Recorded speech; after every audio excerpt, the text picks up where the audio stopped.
নমস্কাৰ, মই কস্তুৰী বৰা। মই পুনৰবাৰ আপোনালোকক স্বাগতম জনাইছোঁ কুঁহিপাত FB পেজটিলে আৰু লগতে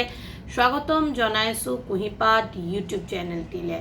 আজি মই আপোনালোকৰ লগত শ্বেয়াৰ কৰিবলৈ বিচাৰিছোঁ ষ্ট্ৰেছ সদায় কি বেয়াই হয় বা ষ্ট্ৰেছৰ কি সদায় নিগেটিভ ইফেক্ট বা প্ৰভাৱে আমাৰ জীৱনত থাকে নেকি।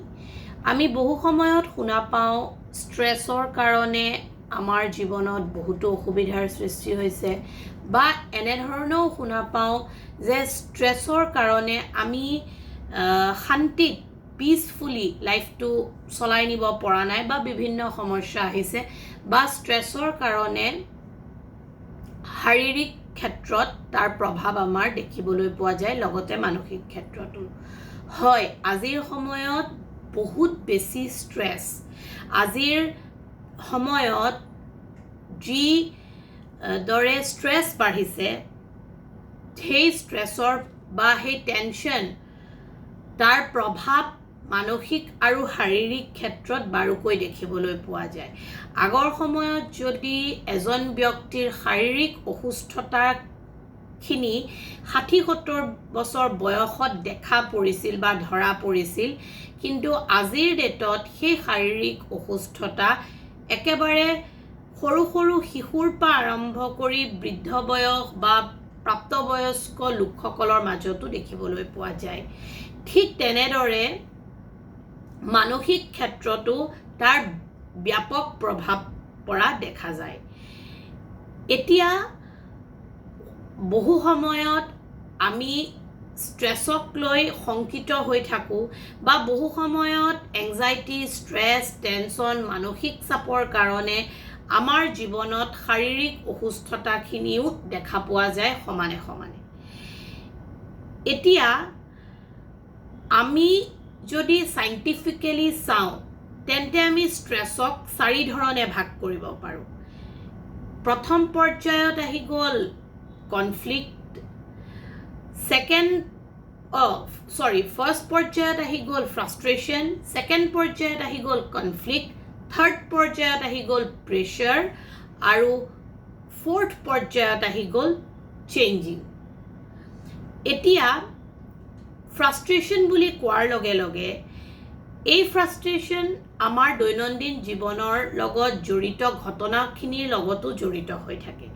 যেনে ছাপ'জ মই অফিচ পাব লাগিছিলে ২০ মিনিট ৰাস্তাটোত দূৰত্ব অতিক্ৰম কৰাৰ পিছত, কিন্তু মই ধৰক ট্ৰেফিকৰ কাৰণে আৰু ৪০ মিনিট পিছত অফিচ পালোঁ। ট্ৰেফিকত ফচাৰ কাৰণে আপুনি অফিচ দিলেকে পোৱাৰ কাৰণে আপোনাৰ যি ক্ৰিয়া প্ৰতিক্ৰিয়া হ'ব সেয়া হৈছে আপোনাৰ ফ্ৰাষ্ট্ৰেশ্যন। ঠিক তেনেদৰে আপুনি কিবা এটা প্ৰফেশ্যন চিলেক্ট কৰিব বিচাৰিছে, কিন্তু আপুনি সেই প্ৰফেশ্যনত ছাকচেছফুল হ'বৰ আগতেই কিছুমান এণ্ট্ৰেঞ্চত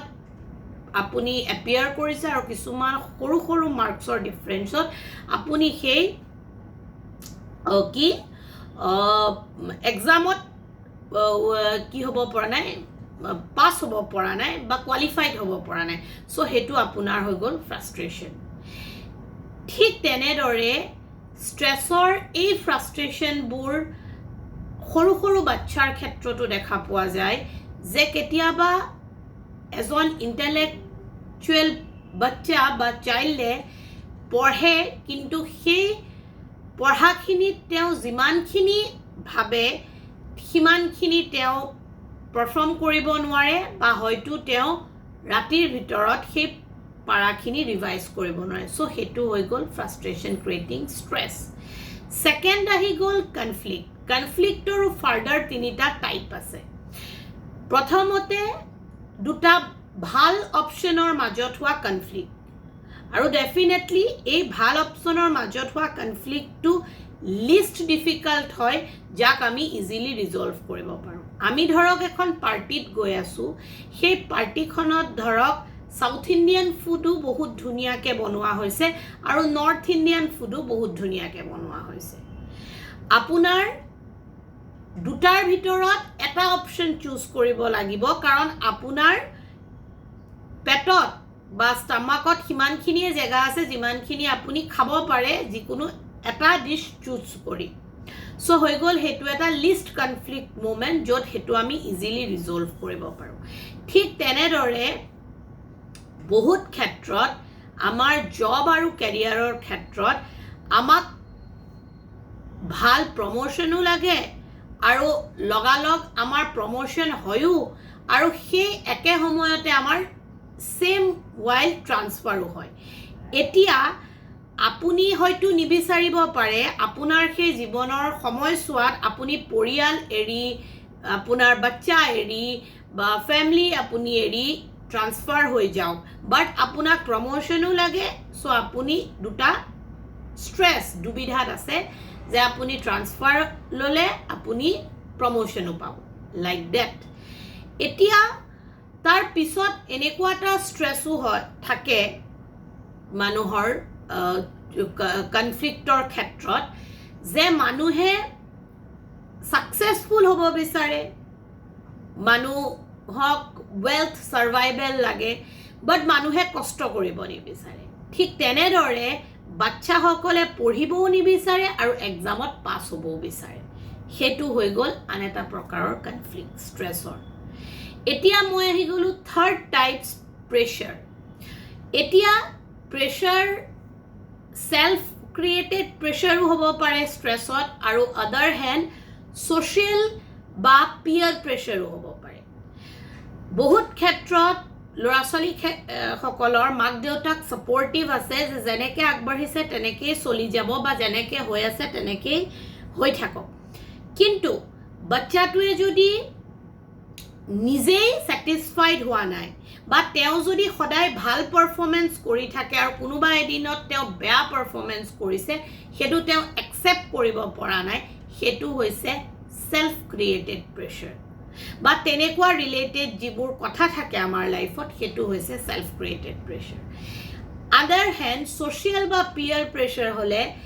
আমি ছ'চিয়েলি যেতিয়া মানুহবোৰক দেখোঁ আমাৰ বন্ধুবৰ্গ নিয়াৰ ডিয়াৰ ৰিলেটিভছ বা ফেমিলি মেম্বাৰ্ছখিনিৰ কথা মই নকওঁ সেইটো আমি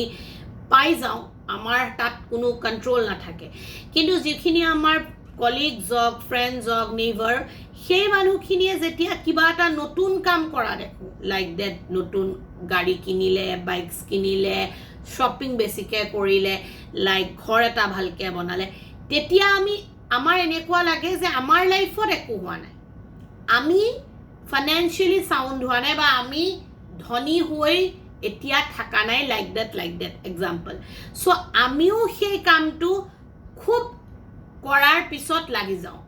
সেইটো হৈ গ'ল আমাৰ পিয়াৰ প্ৰেছাৰ লাষ্ট ষ্ট্ৰেছৰ আন এটা টাইপ হৈছে আমাৰ লাইফত আমি প্ৰত্যেক দিনাই পৰিৱৰ্তন আমাৰ লাইফত হয় যে বাচ্চা এটা জন্মৰ পৰা যদি মই চাইকেলটো চাওঁ তেতিয়াহ'লে এটা বাচ্চা জন্ম হয় লাহে লাহে বাচ্চাটোৱে ফিডিং শিকে খাবলৈ শিকে কথা পাতে গোটেইখিনি পৰ্যায় পাৰ কৰি বাচ্চাটোৱে পঢ়িবলৈ লয় তাৰপিছত তেওঁ কলেজ যায় তাৰপিছত তেওঁ কেৰিয়াৰ চুজ কৰে তেওঁৰ গ'ল থাকে তাৰপিছত তেওঁলোকে ৰিলেশ্যনশ্বিপত পাৰ্টনাৰ বিচাৰে নতুন এক্সপ'জাৰ লাগে তেওঁলোকৰ পৃথিৱীখন বেলেগ হয় ছ' ফাৰ ছ' ডেট এনেকুৱাবোৰ চেঞ্জ মানুহৰ লাইফত গতানুগতিকভাৱে হয় এতিয়া বহুত ক্ষেত্ৰত আমাৰ লাইফত ষ্ট্ৰেছে পৰিৱৰ্তন আনে ষ্ট্ৰেছ হৈছে আমাৰ সমৰ্থৰ বাহিৰত যিবোৰ কাম আছে বুলি আমাৰ ভাব হয় বা আমাৰ সমৰ্থৰ বাহিৰত আমি কৰিব নোৱাৰা কাম বুলি যিবোৰ আমি ভাবোঁ সেয়া হয়তো আমাৰ ৰিয়েলিটিত হ'ব পাৰে হয়তো সেয়া আমাৰ ভ্ৰম হৈও হ'ব পাৰে বাট যিখিনি কাম আমি সমৰ্থ আমাৰ নাই কৰিবলৈ বুলি ভাবোঁ সেই তেতিয়াই আমাৰ মানসিক চাপ বাঢ়ে প্ৰেছাৰ হয় ষ্ট্ৰেছ হয় আৰু টেনশ্যন হয় বা এংজাইটি হয় আৰু এই ধৰণৰ ষ্ট্ৰেছ এংজাইটিত আমি ভয় খাওঁ আমাৰ নাৰ্ভাছনেছ হয় ব্লাড প্ৰেছাৰ হাই হৈ যায় বুকুৰ ধপধপনি বাঢ়ি যায় বডি ভাইব্ৰেট কৰে শ্বেকিং কৰে নতুবা আমাৰ সেই গোটেই প্ৰভাৱখিনি আমাৰ শৰীৰৰ কোনো ক্ষেত্ৰত শাৰীৰিক অসুস্থতা ৰূপে বাহিৰ হৈ আহে এতিয়া মই যে কৈছিলোঁ ষ্ট্ৰেছ কি সদায় নিগেটিভে নেকি নহয় ষ্ট্ৰেছ কেতিয়াও নিগেটিভ সদায় নহয় কাৰণ ষ্ট্ৰেছে আমাক পৰিৱৰ্তনৰ ফালে আগবঢ়াই নিয়ে যি কাম আমাৰ আজিৰ ডেটত মানসিকভাৱে মেণ্টেলি আৱেগিকভাৱে ইম'চনেলি ফাইনেন্সিয়েলি আৰ্থিকভাৱে স্পিৰিচুৱেলি আধ্যাত্মিকভাৱে বা হেল্থ ফিজিকেল হেল্থ ৱাইজ শাৰীৰিক স্বাস্থ্যৰ দ্বাৰা বিবেচনা কৰি আমাৰ দ্বাৰা আজিৰ ডেটত সেই পৰিৱৰ্তনটো আমি নহ'ব বুলি ভাবোঁ বা আমি নোৱাৰিম বুলি ভাবোঁ আৰু তেতিয়া আমি সেই পৰিৱৰ্তনটো কৰিবৰ বাবে নিজকে প্ৰস্তুত কৰোঁ ৰেডি কৰোঁ সেই ষ্ট্ৰেছটো আমাৰ কাৰণে ভাল বিকজ সেই ষ্ট্ৰেছে আমাক নতুনত্ব দিয়ে লগতে লাইফৰ যিটো মেইন পাৰ্পাছ পৰিৱৰ্তন চেঞ্জ হোৱা সেইটো শিকায় কাৰণ ষ্ট্ৰেছ অহাৰ লগে লগে প্ৰেছাৰ অহাৰ লগে লগে চিন্তা আহিলে আমি পৰিৱৰ্তনটোক লাহে লাহে একচেপ্ট কৰি তাৰ লগত আমি সমাযোজন ঘটাবলৈ আগবাঢ়োঁ যেনে এক্সাম্পল দিওঁ মিডিয়াৰ ক্ষেত্ৰত আজিৰ ডেটত ছ'চিয়েল মিডিয়া ইমান এক্টিভ আগতেতো সেয়া নাছিল এই ছ'চিয়েল মিডিয়া এক্টিভৰ কাৰণে আজি আমি নিজৰ মনোভাৱবোৰ প্ৰকাশ কৰিব পাৰোঁ যিকোনো ইনফৰমেশ্যন শ্বেয়াৰ কৰিব পাৰোঁ লাইক মই মোৰ কথাই কৈছোঁ মই মেণ্টেল হেল্থৰ ওপৰত ভিডিঅ'জ কিছুমান বনাব পাৰোঁ লাইক আমি বহুত নজনা কথা শিকিবলৈ পাৰোঁ টেকনিকেলি আমি কি হৈ যাওঁ অলপ হ'লেও আপগ্ৰেড হৈ যাওঁ কিন্তু এইখিনি বস্তু আগতে নাছিল বাট প্ৰথম ছ'চিয়েল মিডিয়া হেণ্ডেল কৰোঁতে চবৰে ষ্ট্ৰেছ আছিল অলপ হ'লেও ষ্ট্ৰেছ আছে কিন্তু ঠিক একেদৰে আজিৰ ডেটত ছ'চিয়েল মিডিয়াৰ দ্বাৰা বহুত লোক ফাইনেন্সিয়েলি চাউণ্ড হৈছে ইটছ গুড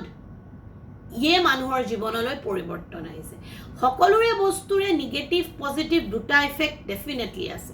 তাক আমি কেনেধৰণে পৰিৱৰ্তন কৰিছোঁ সেইটো আমাৰ হাতত এতিয়া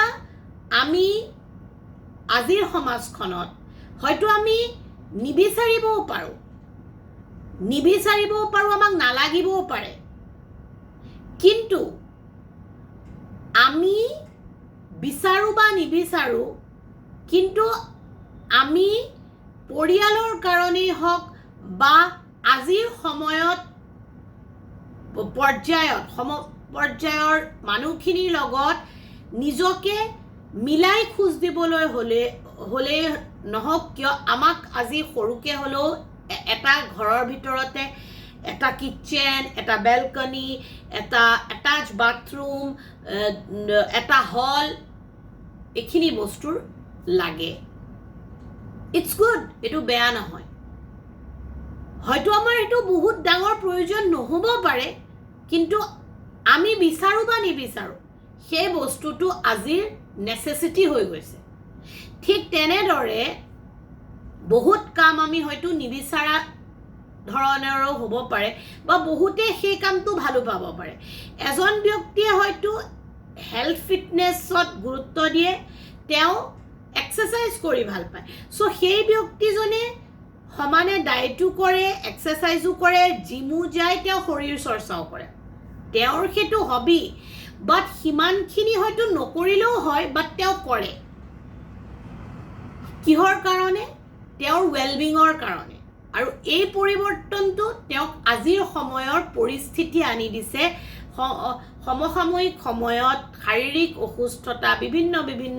প্ৰব্লেমত যোনে চাফাৰ কৰে সেই প্ৰব্লেমছবোৰ যাতে তেওঁৰ নহ'ব তাৰ কাৰণে তেওঁৰ ভাল লগা কামটোকে তেওঁ আৰু ভালকৈ চৰ্চা কৰিছে ঠিক তেনেদৰে আমিও প্ৰত্যেকজন ব্যক্তিয়ে নিজৰ স্বাস্থ্য ভালকে একাৰণে ৰাখিব লাগে যদি আমি শাৰীৰিকভাৱে সুস্থ হৈ থাকো তেন্তে আমি সময়ত আহা যিকোনো এটা পৰিস্থিতিৰ লগত ফাইট কৰিবলৈ এটলিষ্ট আমি ফিজিক্যালি ফিট হৈ থাকিম সো পৰাপক্ষত সপ্তাহৰ 5 দিন আমি 20 মিনিট খোজ কাঢ়াটো খুবেই ভাল ঠিক তেনেদৰে সমৃদ্ধি প্ৰসপাৰিটি ওয়েলথ সাৰ্ভাইভেলৰ কাৰণে আমি আজিৰ ডেটত আমাক প্ৰসপাৰিটি লাগে আজিৰ ডেটত প্ৰসপাৰিটি লাক্সাৰি নহয় প্ৰসপাৰিটি নেসেসিটি আজি আপুনি वे ऑफ कॉस्ट চাওক वे ऑफ लिविंग कॉस्ट চাওক আপোনাক প্ৰত্যেকটো বস্তুৰ ক্ষেত্ৰতে অলপ প্ৰসপাৰিটি লাগে আৰু প্ৰসপাৰিটিৰ কাৰণে আপুনি কাম কৰিব হাৰ্ড ওয়াৰ্ক কৰিব ইটস গুড স্ট্ৰেস তাৰ কাৰণে আপুনি আপোনাৰ লাইফষ্টাইলটো উচ্চ মানদণ্ডলৈ লৈ যাব কোৱালিটি অফ লাইফ আপোনাৰ বাঢ়ি যাব ঠিক তেনেদৰে আজিৰ ডেটত আপুনি মেন্টালি ষ্ট্ৰং হ'বলৈ আপুনি কি কৰিব শাৰীৰিকভাৱেতো আপুনি নিজৰ যত্ন ল'বই মেন্টালি ষ্ট্ৰেছ হ'বলৈ আপুনি আপোনাৰ ষ্ট্ৰেছবোৰ মেনেজ কৰিব লেছ ষ্ট্ৰেছ আপুনি ডিল কৰিব লগতে আপুনি গুড স্লিপ ল'ব যিয়ে আপোনাক মানসিকভাৱে সবল আৰু সুস্থ হৈ থকাত সহায় কৰিব ঠিক তেনেদৰে আপোনাৰ জীৱনত ফাইনেন্সিয়েল কণ্ডিশ্যন সাউণ্ড নহয় আজিৰ ডেটত বা ভৱিষ্যতে আহা যিকোনো এটা বিপদৰ কাৰণে আপুনি ফাইট কৰিবলৈ সমৰ্থন নহব সেইকাৰণে আপুনি যদি 100 টকা ইনকাম কৰিছে 80 পৰা 70 টকাৰ ভিতৰত আপোনাৰ খৰচাখিনি আপুনি লিমিটেড কৰি ল'ব পাৰে আৰু সেই আপোনাক সেই যিটো সেভিংস আপুনি কৰিব হি আপোনাৰ ফিউচাৰ ষ্ট্ৰেছ মেনেজমেন্টত হেল্প কৰিব ইটস গুড যদি আপুনি তাৰ কাৰণে অনুশীলন কৰিছে সো বহুত ক্ষেত্ৰত স্ট্ৰেস বেয়া নহয় স্ট্ৰেস ভাল স্ট্ৰেসক আমি কেনেকে মেনেজ কৰিছো এটো ডিপেন্ড কৰে শিওৰ বাট বহুত টাইমত স্ট্ৰেসে আমাৰ জীৱনত ভাল পৰিৱৰ্তন আনে স্ট্ৰেসে আমাক সহায় কৰে বহুত নজনা বস্তুৰ লগত সমাযোজন ঘটোৱা বহুত নজনা বস্তু শিকাৰ ক্ষেত্ৰত সো সকলোখিনি টাইমত আমি স্ট্ৰেসক নিগেটিভলি এনালাইসিস কৰাতকে পজিটিভলি যদি আমি ল'ব পাৰো তেন্তে আমাৰ লাইফত সেই স্ট্ৰেসে ভাল প্ৰভাৱ পেলায় আমাৰ লাইফত সোশ্যাল ৰিলেশনশিপ লাগে এতিয়া আজিৰ সময়ত টাইম হয়তো নাই কাৰো হাতত কিন্তু আজিৰ সময়ত ঠিক তেনেদৰে বহু লোকে কলিগ ষ্টাফ ভাল লাফিং ক্লাব স্পিৰিচুৱেল ক্লাব ইয়াতো বহুত থেৰাপি ক্লাব আছে এৰোমা থেৰাপি লাইক এনেকুৱা ধৰণৰ ক্লাবছবোৰত যায় যাতে তেওঁলোকে এটা গুড ৰিলেশ্যন বন্ড কৰিব পাৰে আৰু এই সোশ্যাল ৰিলেশনশিপ বন্ড কৰা মানে লোকসকলে লাইফত কোনোদিন কথা পাতিবলৈ নিজৰ ভাববোৰ প্ৰকাশ কৰিবলৈ মানুহৰ ইমোশনেল মানুহৰ ক্ৰাইসিছত নভোগে সো এই বস্তুখিনি আমাৰ লাইফত আমি মেনেজ কৰি চলিব লাগিব স্ট্ৰেস আছে আহিব যাব বাট তাক মেনেজ কৰা স্কিলছ আমি এডাপ্ট কৰিব লাগিব যিমান স্কিল শিকিম যিমান স্কিল এডাপ্ট কৰিম যিমান স্কিল জানিম বা ডিল কৰিম সিমান আমাৰ লাইফটো বেটাৰ হ'ব স্ট্ৰেস মেনেজ কৰিব পাৰিলে আমাৰ লাইফটো আজিতকৈ বেটাৰ হ'ব আমি ভাবিব নোৱাৰাকে বেটাৰ হ'ব সো মই আশা কৰো আপোনালোকে মোৰ এনেবোৰ ভিডিও চাই ভাল পায় আৰু ভৱিষ্যতেও ভাল পাই গৈ থাকিব সেই কুহিপাত FB পেজটি আপোনালোকে লাইক কৰিব ফলো কৰিব শেয়াৰ কৰিব ডেফিনেটলি কমেন্ট কৰিব ঠিক তেনেদৰে কুহিপাত YouTube চেনেলটি আপোনালোকে সাবস্ক্ৰাইব কৰিব বেল আইকনটো প্ৰেছ কৰিব নোটিফিকেশন বেলটো হিট কৰি ৰাখিব দেন ইমিডিয়েট নোটিফিকেশন ৰিচ কৰিব পাৰিব আছিলে আহিছো পুনৰ এটি নতুন ভিডিওৰ সৈতে আপোনালোকক পোৱাৰ প্ৰতিশ্ৰুতিৰে আপোনালোক সুস্থ থাকক সবল থাকক সুখী থাকক হাঁহি থাকক সম্পৰ্কবোৰ মধুৰ আৰু সম্পৰ্কৰ মাজৰ এনাজৰিডাল মজবুতকৈ বান্ধি ৰখাৰ প্ৰয়াস কৰি গৈ থাকক thank you so very much giving your valuable time to watch my video ওম নমো ভগৱতে বাসুদেৱায় নমঃ